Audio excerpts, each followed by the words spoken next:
Hello everyone and welcome back to TowerGate. It is TowerGate Day number 968.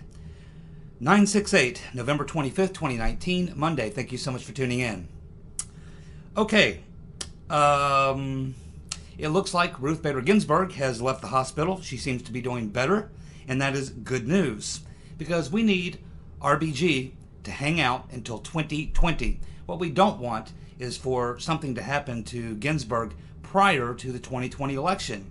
Because if something were to happen to Ruth Bader Ginsburg, this is just going to create the Kavanaugh situation all over again, maybe worse. It's also the type of issue that can really fire up a lot of people in the Democratic Party, could bring a lot of them together and could make them much more difficult in certain districts where we're trying to win back the House.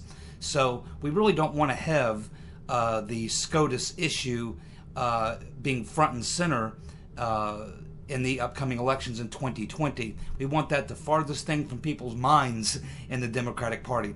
Now, after the 2020 election, sometime after 2020, certainly prior to 2024, Ruth Bader Ginsburg is going to have to leave the court. She's not going to last until 2024.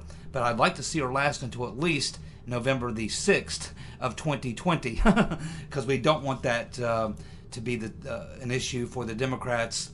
And not that, Supreme Court judges aren't always an issue. They're always an issue, but it will be a much more dynamic and more powerful issue if, in fact, there's that seat is open. Now, if she were to leave the court tomorrow, they would probably go ahead and get someone appointed, but it's still going to be a major issue like Kavanaugh, maybe worse, and it will really fire up the left, and we really don't want to fire them up any more than we have to. I'm not so much worried about the presidential race. I don't think there's anyone there that can touch Trump.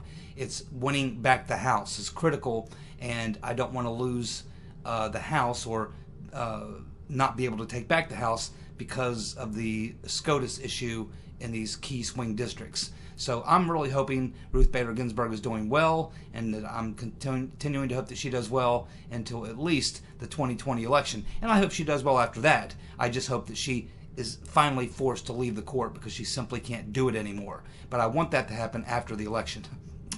Alrighty, so it looks like we had the bug-eyed fool. Many of you probably saw that on Sunday morning. He was on MSNBC. And I don't know about you guys if you saw the interview, but Schiff looked pretty rattled and frightened to me, as Sleepy-Eye Chuck Todd was asking the bug-eyed fool about being called as a witness in the Senate if the trial moves to the Senate. And you could tell that rattled him. I mean, he didn't have a very good response for that, other to say that he shouldn't be called as a witness because he's not really a fact witness. Well, yes, he is a fact witness. He absolutely is a fact witness. And the fact that he was dishonest, essentially lied about his knowledge of the whistleblower via his staff and what he had known about the whistleblower. The fact that he wasn't truthful about that almost guarantees that they're going to have to call him because he's already showing that he wasn't totally honest, and that requires that they bring him up and ask him some questions. And he does look freaked out by the thought that may happen. He also says that the whistleblower should not testify because he could be in danger because of Trump and his allies. Because the fact that he tweeted out, he said in the hearings, during the hearings, something Trump tweeted out, which the witness never would have known of if it wouldn't have been for him reading it out in the hearing. But the idea that Trump and his allies are somehow a threat to the whistleblower is ridiculous. That's ridiculous. He also says that we don't need to hear from him because other witnesses with first-hand information have been available to testify. There's only one person in the entire group of people we heard from that actually had a one-on-one conversation or meeting with the president, and he said the president said no quid pro quo. He didn't want anything from the Ukrainian PM other than for him to do what he campaigned on, which is to take on the corruption. None of these excuses are going to carry the day for the bug-eyed fool. The fact of the matter is, if this trial goes to the Senate, Lindsey Graham better call the whistleblower. We definitely need to hear from the fake whistleblower. And we definitely need to hear from the bug-eyed fool, right along with Chalupa and the Bidens. All of them are fair game. And that probably has the Democrats very, very nervous about whether to push forward or not. And even if they do try to push forward, do we know whether or not they even have the votes in the House? I'm not sure that they do.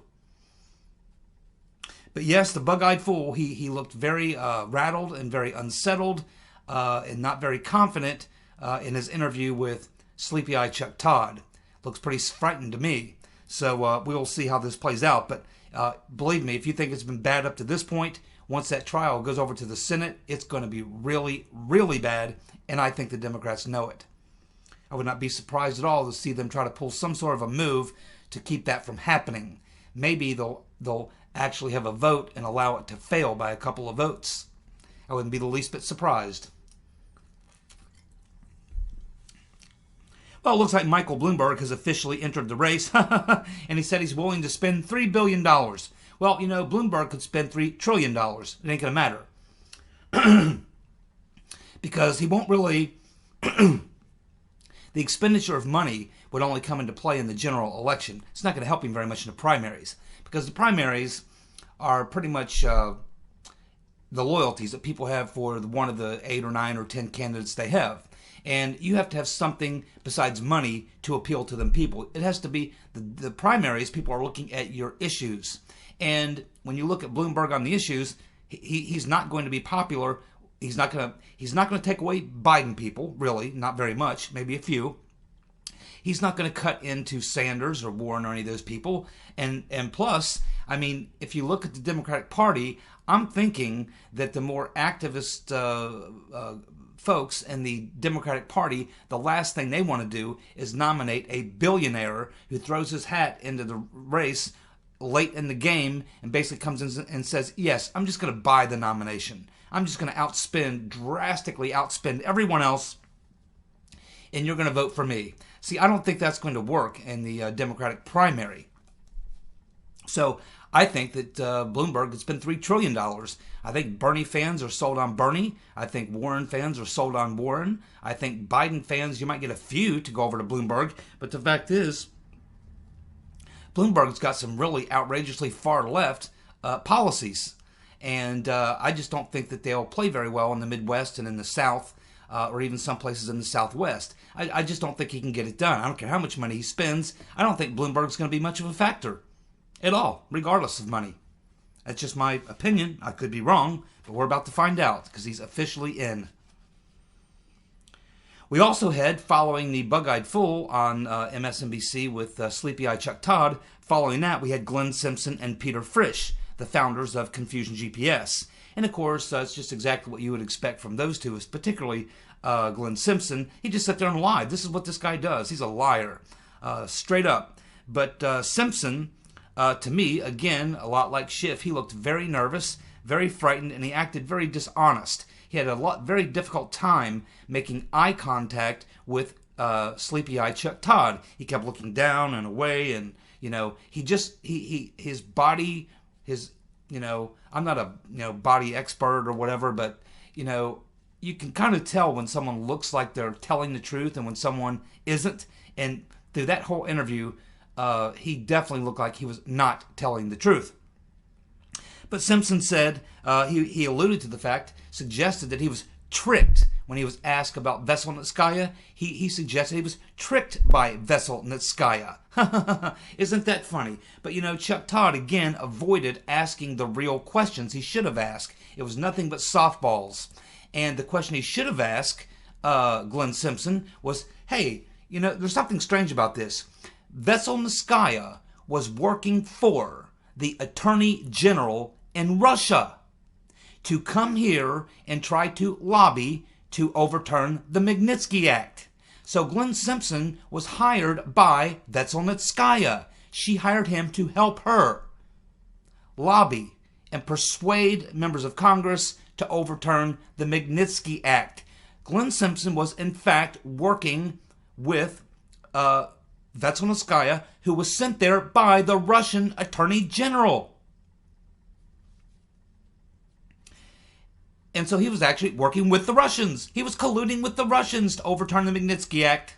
At the same time, he's hired by the Right Reverend Clinton to tie Russians to Trump, when in fact he himself is the one colluding with Russians. And then he says, well, I think I may have been, kind of duped by, or misled. What's the word he used? Tricked. I believe he used the word tricked by Vetselnskaya. I find that very hard to believe. He continues to deny that he knew anything about the Trump Tower meeting. That's total bullshit. And you just know he's lying about that. And let's keep in mind that this Magnitsky Act, once that Trump Tower meeting was unraveled and it became obvious that it was some kind of a setup or some kind of a play, and people started asking a lot of questions, that Russian prosecutor died mysteriously in a helicopter crash where there were a lot of questions surrounding exactly what happened there. Chuck never asked Simpson why he lied about his relationship with Bruce Orr, and why he was never asked why he hired Nellie. And he says that in his testimony, you can read his testimony. It's right there. It's online. You can read it. It was released. He says he never coordinated with any department of the government during the 2015-2016 time period, or having anything to do with Trump-Russia. I mean, a total lie. He was up to his eyeballs with the FBI, the DOJ, and the CIA. He pretended, in fact, he said in this interview and in his testimony that he didn't actually make contact with Bruce Orr until after Thanksgiving. And then he pretended like, yeah, well, the one guy, the DOJ, yeah, the Bruce Orr, yeah, as if Bruce Orr just some guy he happened to bump into, when we know for a fact that he's known Bruce Orr for 9 years, has worked very closely with him before on other things regarding organized crime, stories and such. So, I mean, this guy just lies like crazy. And Simpson also repeats again that the opposition research he was doing was bipartisan op-ed research, because he was hired originally by the Free Beacon, and that whole story that they keep repeating. The Free Beacon hired Confusion GPS to look into several Republican candidates who might be a threat to the two people that the people behind the Washington Beacon pay.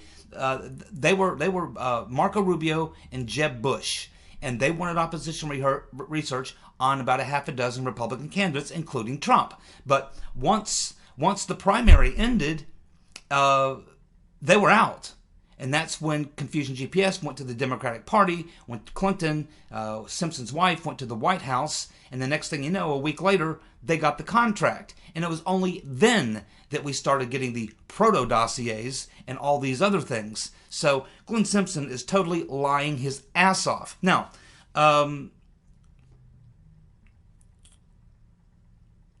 so I think the next thing to mention here, I think a lot of you already know this, is that you can expect that those who have been targeted in either the Durham criminal investigation or who may be exposed in the Horowitz report, that these people are going to start between now and when the IG report's released, these people are going to start showing up en masse in the media. They'll be doing it on every media platform you can think of. Sometimes it will be them. Sometimes, like we saw with Simpson and Frisch, or Schiff. Sometimes it will be they'll use their media acolytes. Sometimes they'll actually use professional PR firms. If they're rich, like a James Comey, will probably pay a PR firm to run propaganda. So the next couple of weeks, we're going to get hit with all kinds of these people who are targets coming out of the woodwork, trying to shape the narrative before the shit hits the fan. This is just standard practice, and so we can expect to see a lot more of this in the next 2 to 3 weeks before the report comes out. We had a headline just today in the Sunday paper. You had both the Washington Post and the New York Slimes literally running the exact same headline. Different stories with the exact word for word, exact same headline. Quote, Justice Watchdog clears top brass. Justice Watchdog clears top brass. Exact same headline and a story written in the Washington Post and in the New York Slimes. Stories are basically the same, but they're different stories. It's not the same story run in two different papers. It's the exact same headline with the same general narrative, but completely different, writing and different reporters, but using the exact same headline. So clearly, this is the narrative they want to push, that it was just a couple low-level people, and the top brass, they're all good. They did nothing wrong. This is the narrative that they'll be trying to feed us over the next couple weeks.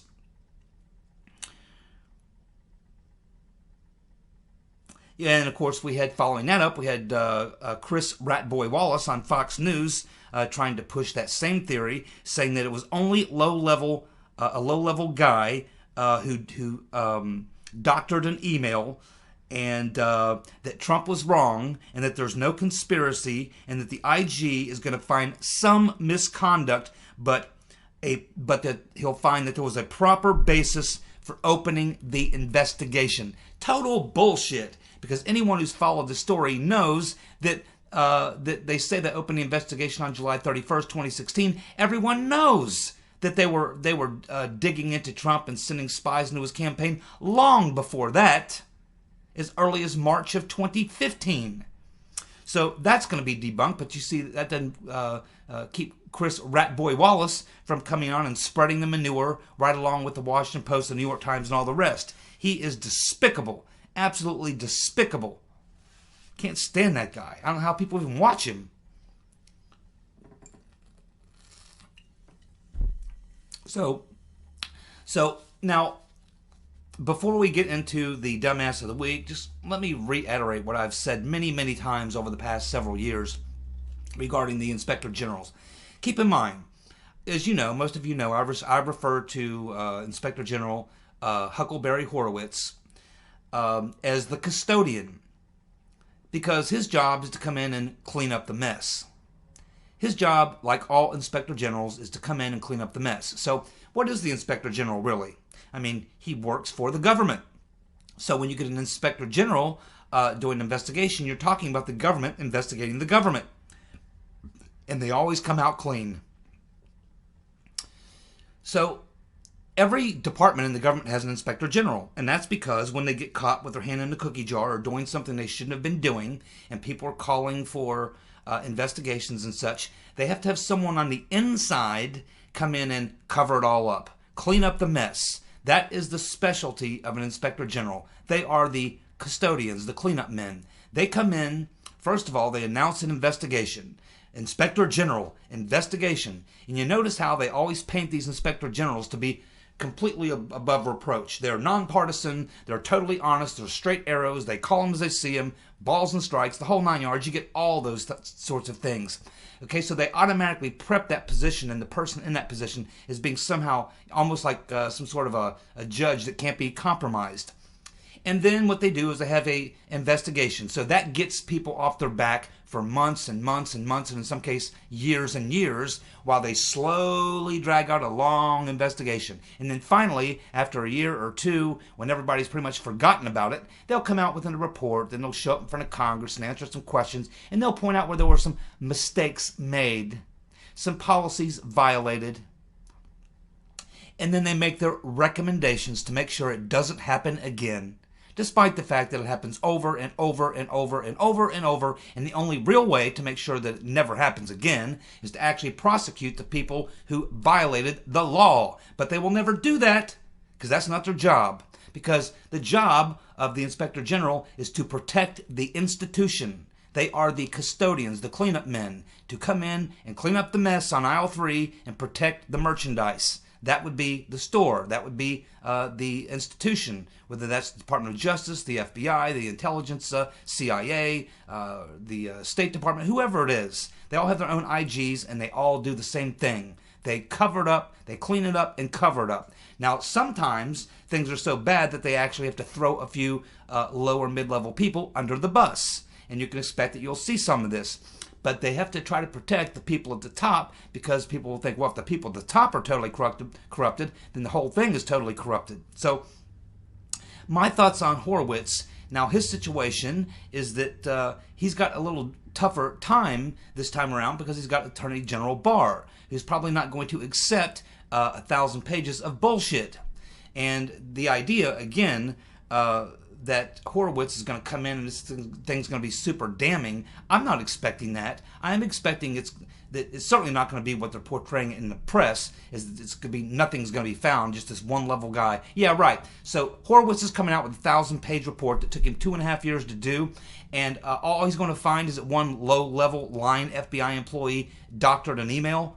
I don't think so. He's going to find a hell of a lot more than that, because Attorney General Barr will not let him get away with that, and also because Horowitz is working kind of with Durham, or Durham's getting information from Horowitz as part of his investigation. So Horowitz knows he can't completely cover this up. He is going to have to at least ways tell the truth to some extent. But his solution, he's not going to connect any dots. He's not going to look at any grand conspiracies. And he's always going to side with the government employee and their intent. Horowitz is never going to question their intent. He's never going to question their motives, why they did what they did. And that's okay, because Attorney General Barr knows that. Attorney General Barr only needs Horowitz to come out and say what they did. He knows that Horowitz isn't going to say why they did it. That's why Barr's got Durham. Durham is going to take a look at why they did it. And it's the why they did it, which is going to be what's going to get many of these people indicted. You know, what they did, well, they do a lot of things, but was it proper and predicated, or was it not? Now, Horowitz is going to give them the benefit of the doubt, just like we saw him do before with the Strzok and Page stuff, where he said, yeah, all them emails, they were pretty bad, but I don't think their biases affected their decision-making. Right. As if anyone believes that. But that's how they operate. That's how the Inspector General works. But Barr is going to use the Horowitz report to justify the investigation he now has, and Horowitz is going to point out what was done, but it's going to be Barr that's going to question the motive of why it was done. And when you look at the why it was done, then it totally takes you into a totally different territory where you find criminal activity. And that's where the rubber will meet the road. So I do want to see the IG report come out. I think it will be helpful, but I'm not thinking it's going to be this great giant bombshell that everyone else thinks it's going to be. Yes, it's going to be fairly damning. How could it not be? How could it not be? So anyway, that's kind of where I see it. It's somewhere 50-50. It's not what the media is reporting, that he's not going to find anything really and it was all good and the people at the top are all good, but it's not going to be what some people are reporting on Fox and the right-wing sort of side of it, saying, yeah, it's going to be devastating, it's going to be groundbreaking, it's going to bring down the entire... Nah, that's not going to happen. If it's going to happen, it's going to happen through Durham, not through Huckleberry Horowitz. Now, let's get to Dumbass of the Week. You know, what was interesting this week, Dumbass of the Week, is we had so many different candidates. We literally had, let's see, 1, 2, 3, 4, 5, 6, 7, 8, 9, 10, 11, 12, 13, 14, 15. We had like 22 different people nominated for Dumbass of the Week. It's usually like 8 or 10 or something. Actual people have a chance to win. But this week we had a lot of different players, and it still came down to an extremely close competition, and the winner won by 1 vote. So let's go through it. Hey went with the Fourth Reich, which is kind of like the leftover of the Third Reich. Yes, indeed. Kimmy went with the Cuomo phone call, Biden threatening Rudy, and Schumer outing Vindman. Yeah, those are 3 solid picks. Of course, Larry likes Elon Musk and Eric Swalwell. You got to say, the 2 biggest faceplants of the week were definitely Musk and Swalwell. Those were the Elon Musk thing was a major fail, and of course Swalwell, you know, his fart. Although I'm not sure if it was him or Chris Matthews, but one of them certainly, pulled that off, and that's quite funny. We had Sue Sung going with Vindman, Schiff, and George Conway. Boy, is he an asshole or what? I think Kellyanne should divorce him. I think she could do way better than him anyway. Brian Larkin is going to go with Cuomo, Swalwell, and Joe Biden. Stage Door Johnny, he's going to go with Schiff, the witnesses who testified in the hearings, and the Mockingbird media. Douglas, that's right, Douglas. Listen closely, Douglas, so you don't think I missed you. It's going to be Ed Henry and Ruth Bader Ginsburg. That's Douglas's picks. Ed Henry and Ruth Bader Ginsburg. I agree with you on Henry for sure. I love the way that Giuliani chewed him up a bit. I never have liked Ed Henry. Media Speaks is going to go with Schiff, Vindman, and Sondland. Peter James, our friend in the Great Northwest, is going to go with Hunter Biden, Cuomo, and Schiff. 3 very solid picks. Jenny tweets, Vindman, Cuomo, and Schiff. John Wan is going to go with the Dems that fell for the Trump hoax, along with Vindman and Sharamella. Wendy Wall is going to go with Vindman. Youngblood, Strzok, being ratted out by his wife. Yeah, that's the funny part. Something funny we learned this week, of course, is the way that the way that Peter's been stroking us and Loose Lisa Page got busted is that Strzok's wife got his phone and discovered their affair, and she went to the FBI and ratted him out. That truly makes Peter's been stroking us the dumbass of the week, in my opinion. Let's see, we have Friend and Liberty going with Kleinsmith, Vindman, and Fiona Hill. Sane Environmentalist is going to go with the House Dems, Pelosi and Schiff. Oregon Outback is going to go with Elon Musk. Mary Willis, Obama. Gordon Barron, Schiff, Vindman, and Biden. J.C. Hasty is going to go with Schiff, Biden. The witnesses who testified against Trump, and his honorable mention would be Vindman, Hill, and Sondland. Jeanette Bateman, she's going with Vindman, Cuomo, and Schiff. 3 solid picks. MC M. McDew is going to go with Fiona Hill, Vindman, and Elon Musk. Kilda Saints wants to go with Prince Andrew. Yeah, man, talk about another big faceplant. That interview, why did he even do it? My God. Prince Andrew and Fartwell. Fartwell. Very nice. Biden is his third pick. Giovanni Angelo is going to go with Fiona Hill. Lori Holt is going to go with Schiff, Vindman, and Biden. Susan Lowell is going to go with Vindman. Jonathan Cassidy is going to go with Biden, Fiona Hill, and Prince Andrew. Jamie Anzivino, if I can pronounce that, is going to go with Schiff and Vindman. Jean is going to go with Schiff, Vindman, and Sondland. Dennis Shaw is going to go with Schiff. Dennis Waddell, Vindman, Schiff, and George Conway. Mr. Hollywood High, Kevin Kleinsmith. Yes, indeed. Kevin Kleinsmith. Question is, will he sing like a bird, or will he shut his mouth and take the rap? We're about to find out. Whimsical Fancies is going to go with Schiff, Fiona Hill, and Swalwell. Linda Martin, Schiff, Vindman, and Sondland. Internet Privacy Advocate is going to go with Fiona Hill and all Dems and most Republicans.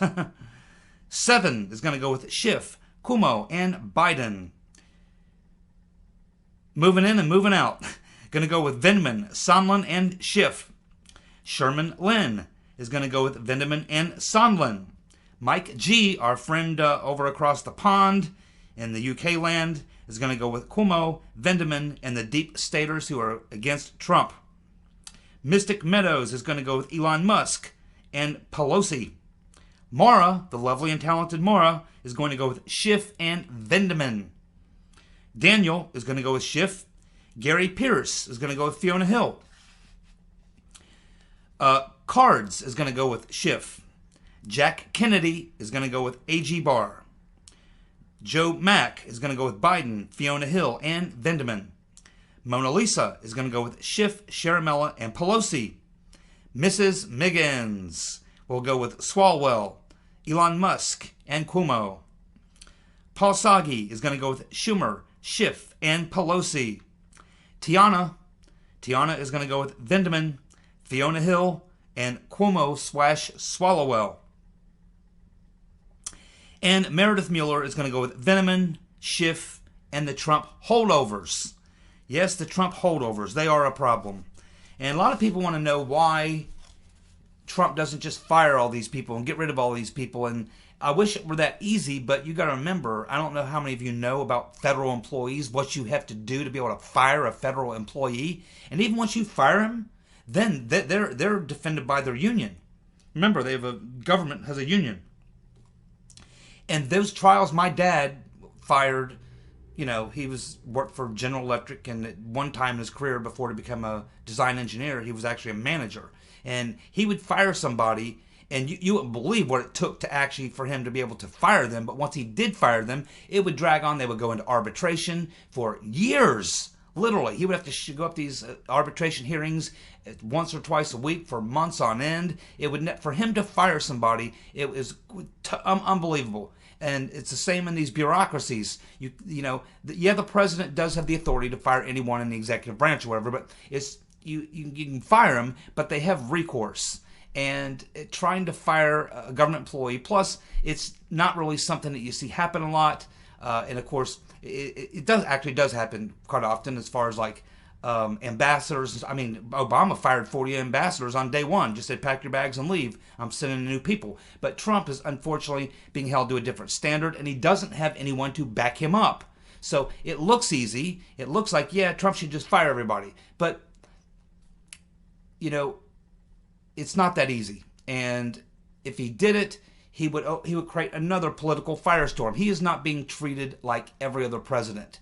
And the entire media is against him, including many at Fox.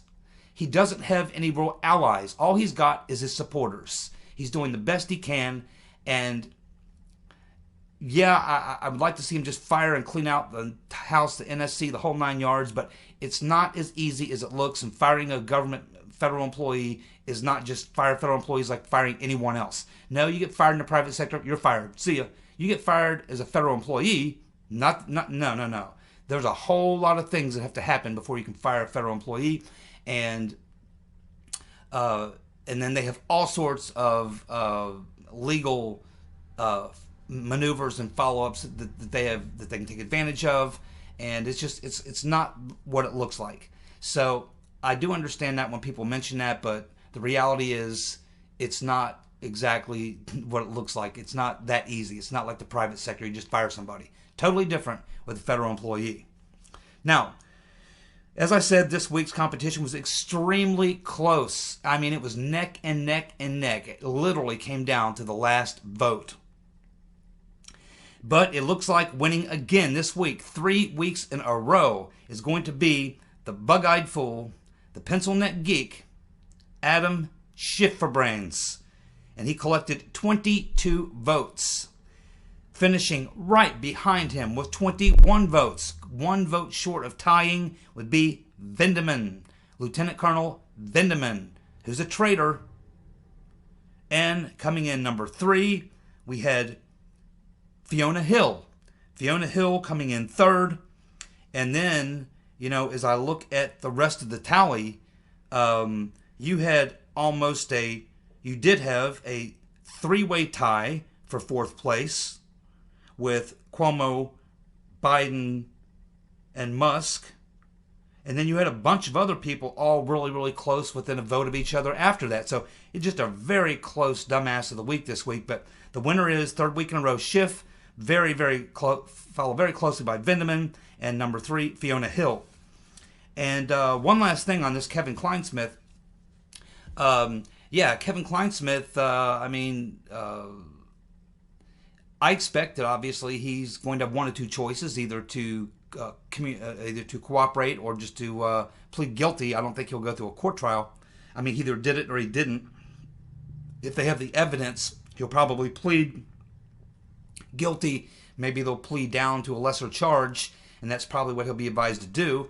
But if he thinks that he can give up somebody over him, keep in mind his direct boss was Peter's been stroking us. Now, Kleinsmith, his character is so weak, and his character will be challenged so much, he can't get by just on being a character witness and going in court and just saying and making, my boss Strzok told me to do it, or McCabe told me to do it, or something like that. He's not going to be able to get away with that. He's going to have a document, a transcript of a phone call. He's going to have some hard evidence, because if you put him in front of a jury, because he's now got the character issues, his character will just be destroyed and his word will mean nothing, and he'll end up worse off. So I think it's very likely we'll see him probably plead down. I don't know if he knows enough to be a valuable enough witness to sing, and I don't know if he would have documents and things he would need to make a case that the Attorney General or Barr or whoever, Durham, would see him as a person they could use as a good witness. So I think he'll probably end up pleading down to a lesser charge.